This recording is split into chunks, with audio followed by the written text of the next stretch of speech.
Yeah, in the early 90s, Wandsworth Prison. I was on the ground floor, and I met this guy. He was on the ones. Nice guy, nice guy. He was just running around with the screws, making them tea, coffees, giving them tea, giving them biscuits, their cakes, and some pieces, sandwiches. So anyway, I got into him because of what he was doing, and I started looking after him, make sure he had no problems and all that sort of thing. And so I got everything I wanted, like tea, coffee, crisps, you know, Mars bars, kick, all them sort of things. Yeah, loved it, mate, loved it. Anyway, and nice guy, but he was in a lot of trouble. Yeah, a lot of trouble. It looked like him getting Big Bird. Yeah, but friend of mine that I know from a long time. They live in Ealing around that. Two brothers. Got a couple of sisters, and one of the sisters worked for this guy in the Dorchester Hotel, yeah. And they had the whole floor of the Dorchester, the whole floor, and she was an accountant. And anyway, uh, this guy was doing a great big deal, big arms deal, yeah, massive, great big arms deal, and for Iran, in Iran, yeah. And he worked with some proper people from Bermondsey, some naughty people from Bermondsey over that way called the Arifs, yeah. And I think there was a few of them involved, Doggin and Duke. There's a few people involved. I don't know too much about it really, mate. I'll get to hear about it in the comments. Maybe they're going to run me. I don't know. Anyway, but I know them really well. Dennis and Doggin. I've been away with them. I used to go down their pub in Bermondsey, the Sugarloaf, I think it was called. I used to go down there with Peter Kelly, and a few other people. Anyway, um, when I was like in there, I also done Maidstone with them and Albany. Anyway, when I was in Wandsworth with this guy, um, as I say, he had half of Dorchester, the whole, and he come on top for them. And when they all got nicked, the girls got nicked. The girls, the accountants, they also got nicked as well. Yeah, and it's a funny old coup. Like he was in Wandsworth, waiting for this big arms deal. They needed more evidence. They needed more time. Yeah. So one of the girls, she looked like she was in lots of trouble. Yeah, lots of trouble. Um, she she got out of it in a way. She said that he raped her. He raped her at work, and so now the special branch or whoever was involved in this big case, yeah, because of the arms deal and this, that, and the other, said to her if she give evidence against him, no charges would be laid on her, yeah. And so she done exactly what they said. She said that she said that he raped her, and obviously so a big court case, and he got found guilty, and he got 7 years. Now the 7 years gives them more time to get their case together. So I'm downstairs with him, and he talked to me about that and showing me pictures. And I said, you know what? I'm not joking, but I think I know her. He went, "You joking?" I said, "Yeah, I think I know her, mate." And I said, "You got, he's already got a guilty. He's up an appeal on the right thing. So I think I know her, yeah." Anyway, but she wouldn't change. She wouldn't change what she's always said. She was in trouble, yeah. But I got hold of the brothers, and talked to the brothers, and they said, "Look, she no, she this that, and then she's that." And I went mad. I went mad because you can't do that. You know what I mean? Anyway, but she did it, and he got 7 years. And I think it was really when I come out of prison, I was only on my mind with something stupid. I'm sorry, I was only doing some a silly sentence. So when I eventually got released, I took his number, this, that, and the other, and bits and pieces. But what goes on in there is little bit more goes on. But when did get released, I went around the house and see the two brothers that I know, and I also see her. And I said, "Listen, you're out of order what you done." And the brothers had told me exactly what happened, and exactly what they threatened her with. Yeah, they threatened her with like 12 years, 15 years. You know what I mean? And so petrified the life out of you. You know what I mean? Anyway, whilst I was in Wandsworth, he's doing a 7 stretch. he's in a lot of trouble in this other case. If they get enough evidence to convict him on it, yeah, that is why they give him 7 years, because they'd had to let him go. There wasn't enough evidence to hold him on the other charge, so that's why they concocted that charge. So anyway, he goes up to court, and I think he gets 25 years. He gets 25 years. The others get acquitted. I don't know. It's all a big fucking funny old case. But he's top prosecution in Iraq or Iran. Yeah, the top man.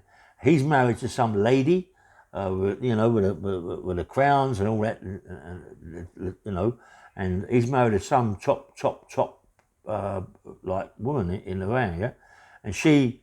She come to London, and she bought a big place in Queensway, back in Queensland, massive place, and she was beautiful, mate. She was stunning, and anyway, he showed us the pictures of her. She was really stunning. But when he got 25 years, she come and see him a few times. I remember coming to visit. She come on a visit with a bodyguard. This is how important she was, yeah.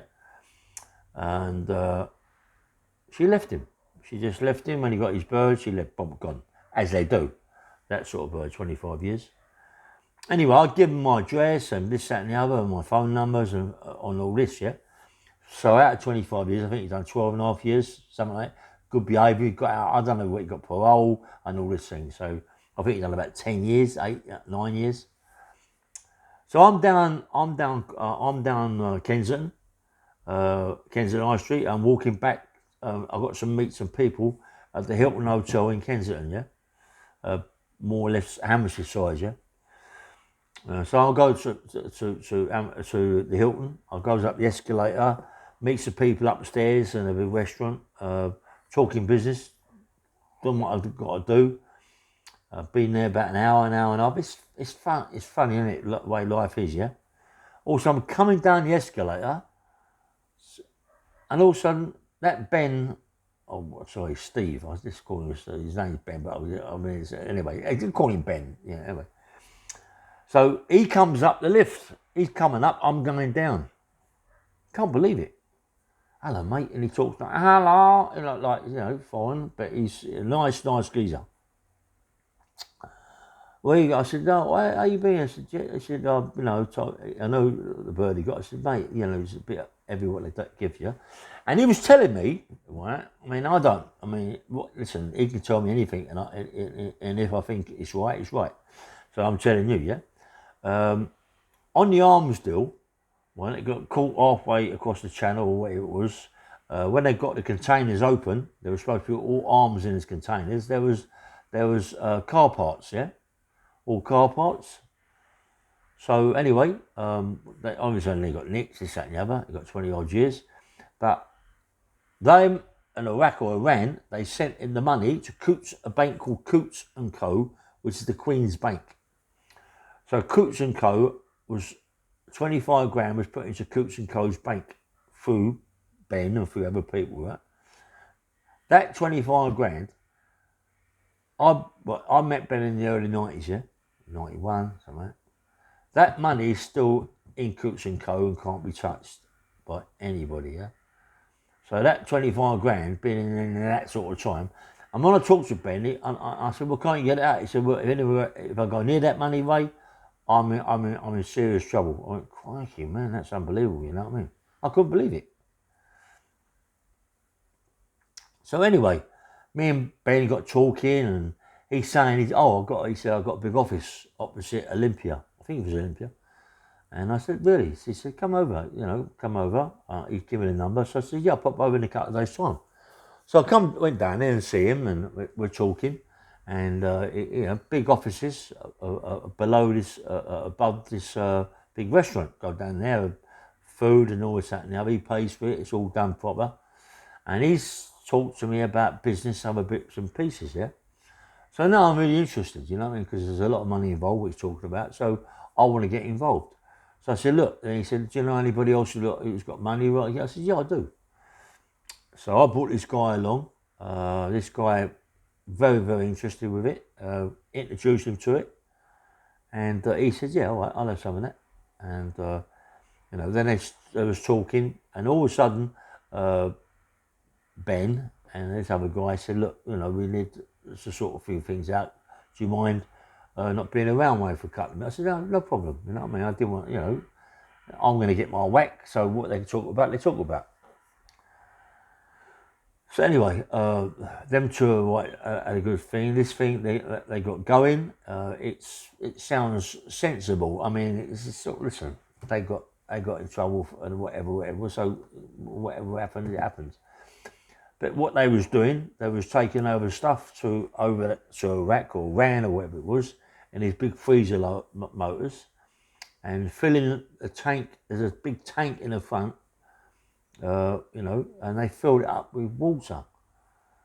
Filled this tank up with water, and when it got to the other side, when it's all been on the wave bridge, everything's done proper, going over with the load, and so they emptied the water out of these big tanks, and they filled the tanks up with drugs, and they was doing it for a long time, getting quite a bits of money. I was getting a little bit of money, but I didn't want to get involved too much in that, and I didn't like it the way it was going. So, I got my little bit of pennies here and there, yeah. One day, my mate comes and sees me. He said, listen, I'm not heard from Ben for ages, way. He said, like he's pulled in a lot of money. I don't know what's going on. So I said, well, have you not been down the company to see? He said, yeah, well, I can't find him. Anyway, I made myself busy and, found a few people up here, found a few people up there, and got to find out whereabouts he was. And I found him. Goes and sees him. I went, listen, what are you doing? You've got to pay the guy, you can't do this, mate. He went, Ray, fuck him. I said, no, you can't say that. You can't say that. So, cut a long story short, he ain't seeing my mate, giving him the money. He goes away. He goes away for a bit more time, 2 or 3 weeks. He comes back, but this time he's got new teeth. His teeth were a bit in a state. He's got all his new teeth, pearly white teeth. He's been away. It's the 90s. Cost a fortune to get that done. Yeah, I think he paid like 70, 80 grand to get them done. Ridiculous money, but he got in America or something like that, and that was absolutely fantastic. So I'm saying, how did you get that done? He said, I don't know about it, this, that and the other. Anyway, I happened to get involved with a guy called Arthur Sutty. I mean, there must be a few old people out there, not old boys that are gangsters, that know a guy called Arthur Sutty. Proper gangster Arthur Sutty. Gets involved with fraud, gets involved with money, and this, that and the other. He's a proper gangster. And he lived on Epsom Downs, opposite Epsom Racecourse, behind it, and he lived in a big place called Lark Hall, yeah? Massive property, mate. 3 swimming pools, stables, 4 or 5 stables full of horses, massive property. Big gates on the front, electric gates. So then I got introduced to this Arthur Sutty through someone, a very good friend. I've got talking to Arthur Sutty about some business. He's talking to me about this, and I thought, so what I'll do, I'm going to get Ben involved, get Ben involved, because Ben, this is this sort of thing, what I'm talking about, but Ben ain't going to run him. Arthur is, being introduced by some heavy people, so he can't run them. So goes there with Ben, goes up this big sort of like a hill. His place is on top of this hill. All around it's the swimming pools and all the horse fucking things and this, that and the other, yeah? This is funny, right? Goes in the house. The house is full of antiques. Chock-a-block full of antiques. Arthur Sutty and his wife, she loves antiques. She cooks a great big meal, massive big meal. There's Arthur, me, Ben, and Arthur's daughter. The wife is cooking in the kitchen. All of a sudden, I'm sitting down and talking. She's come out with the food. She said, I'm a bit busy in the kitchen. I want to clean the kitchen up. I'll come in a minute. So I'm sitting there by the window, opposite the window, yeah. All of a sudden, I see this white thing fly by the window. This is night time, fly by the window. This is funny, you know. This white thing fly by the window. I went, what the fuck's that? I thought, what's that, Arthur? I've just seen this thing fly by the window. He said, what? I said, this big white, like, I don't know, someone, I don't know what it was, yeah? He went, I don't worry about that. All of a sudden, this big face come to the window. I shit the fucking life out of me. Hold up. I said, oh, I just see this. He said, oh, that's the old boy. There's an old boy who lives on the estate, yeah? He lives down the bottom in a hut, yeah? Well, a house, actually. Like a hut, wooden one, right? And he said that he's a bit mentally disturbed. Usually I go down there when I've got visitors and I lock him in because he's a bit dangerous, Ray. You know, he's got to be careful of this guy. He's you know, he's getting on a bit, but he's a schizophrenic psychopath. He's very, very dangerous. And he's like got jet white hair and he's like dangerous. Stab you to death, mate. I went, he shouldn't be out then, should he? So you lock him up. He went, he's all right. Anyway, standing there, the wife don't come out. She's still in the kitchen. So anyway, have a dinner and Ben's talking to Arthur Sutty's daughter. And she's quite big built, you know, and she's quite attractive in her face. But she's quite, you know, anyway, Ben's talking to her, Arthur's having a talk with Ben, a business. And I think, I've got to get home to my missus, Danny. And I lived in Kingston. And I was driving, I went downstairs, I was got a little Merc Sports.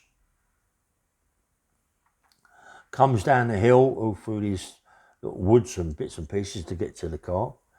And I could sort of like notice, like hearings ruffling and things like that. I looked round and I said, this is a joke. I see this white thing with long hair running towards me with a big knife. I'm screaming, you know what I mean? Live out there, I'm running down the hill to get to the car. As I get to the car, it's near me, right? All of a sudden, I'm going, I want to bash it up. And it's Arthur Sutty's wife. She's put one of them masks on it. Oh, it was so funny. It's a bit more to it, but it was so funny the way it went, right? Anyway, I get in the car, go home, and you know, everything's really, really funny, you know, it's a laugh, yeah. So in the morning, I phone Arthur up. All right, Arthur, he said, come and see me, right? He said, how's this Ben? I went, he's sweet. Arthur, he's sweet, yeah. He went, look, I've got this big bit of business going on with Indian money. What do you call it? I don't know if you call that Indian money. What is it?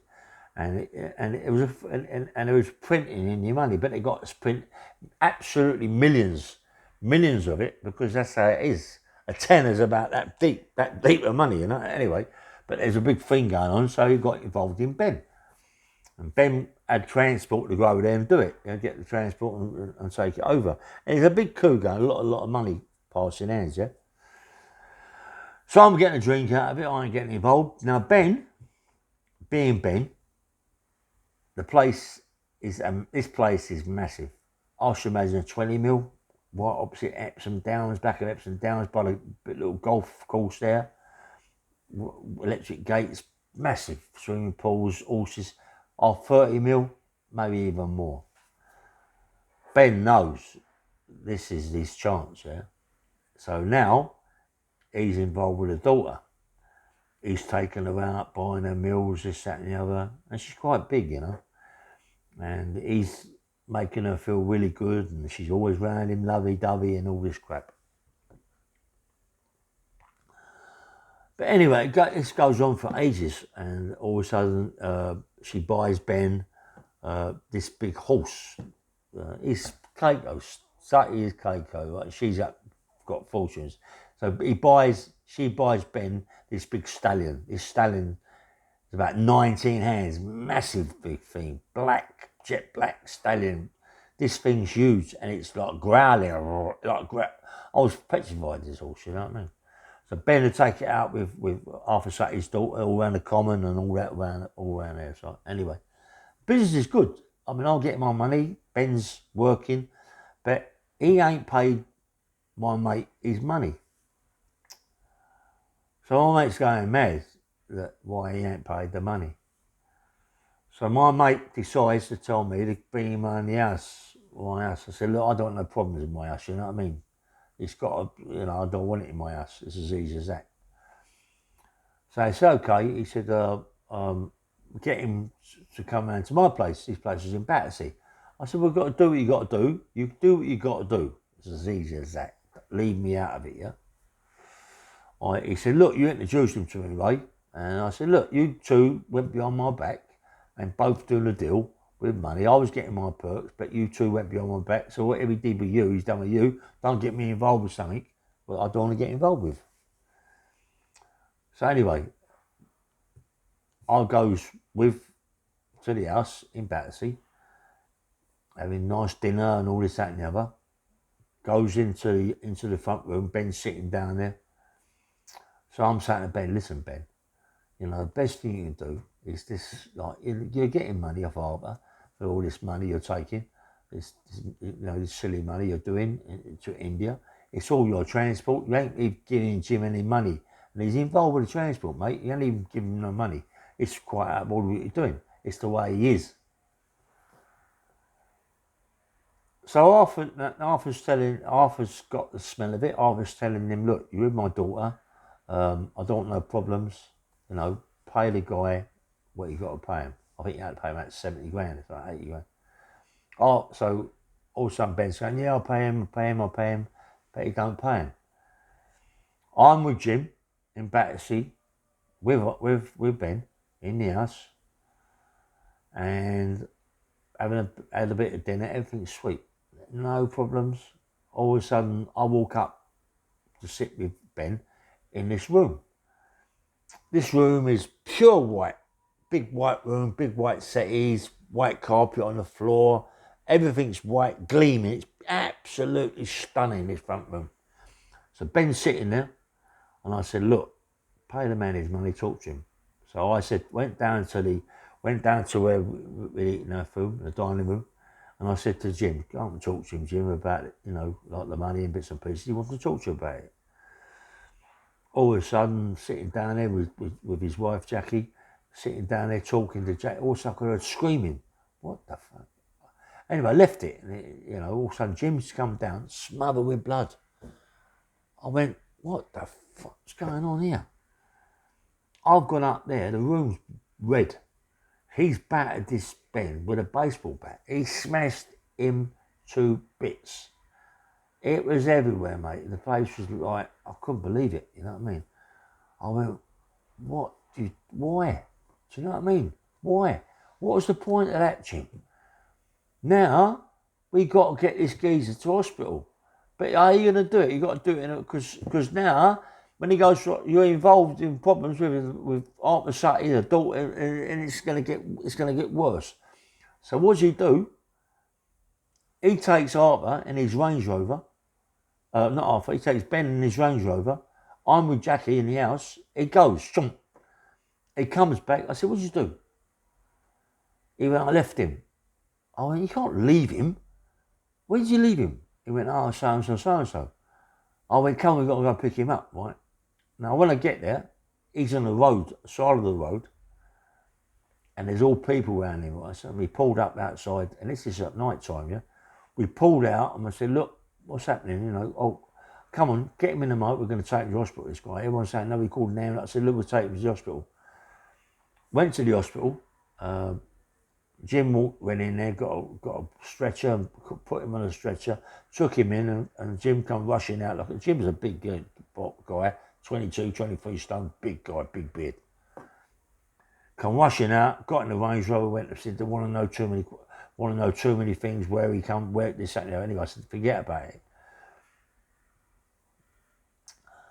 All of a sudden, I get a phone call at that night, yeah. Ray, what's happening? I said, I don't know, what's up, mate?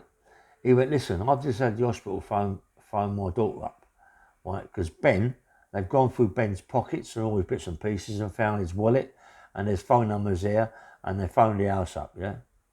And phoned his woman up.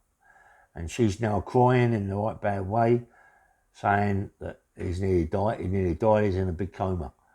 You're involved, you know something about it. I'm involved, I don't know nothing about it. I'm now involved in it. It's nothing to do with me. I've got involved. It's between Jim and him, and I can't believe it. I've gone crazy.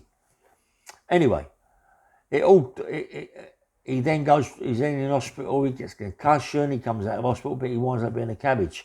He winds up being a cabbage in a wheelchair, and that's it. I don't know what happened, I've never heard nothing since about that, nothing. But Arthur can't do his business because of Ben's got transport. Now it's Ben and Sutty and the other fella are talking about doing it themselves. So they start doing the business, right? But now the daughter is going mad because she wants the other fella nicked because she thinks he's involved. So now Arthur, being an old gangster, is telling her no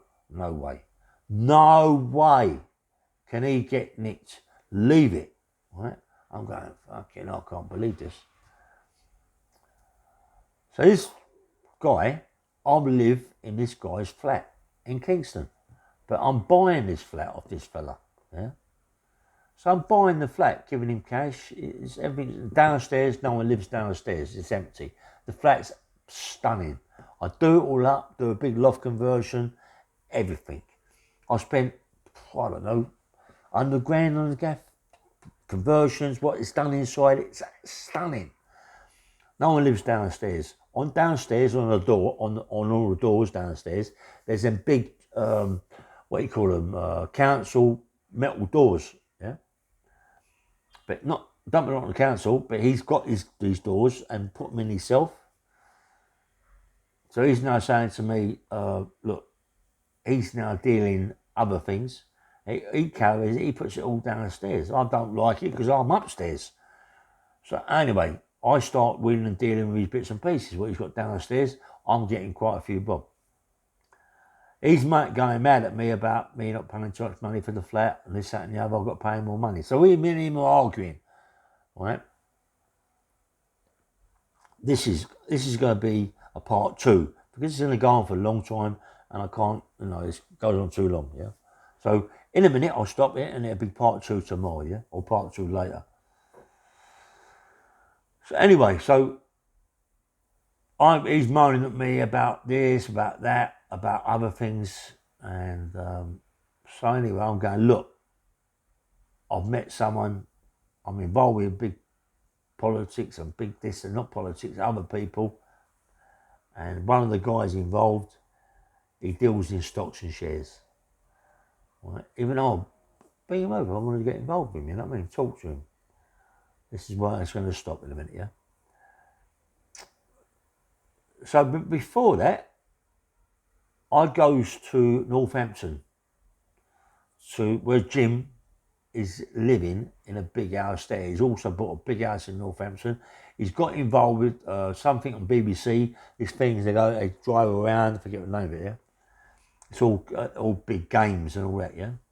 So Jim's got all the stuff. I goes to Jim's house, massive swimming pool, everything in there.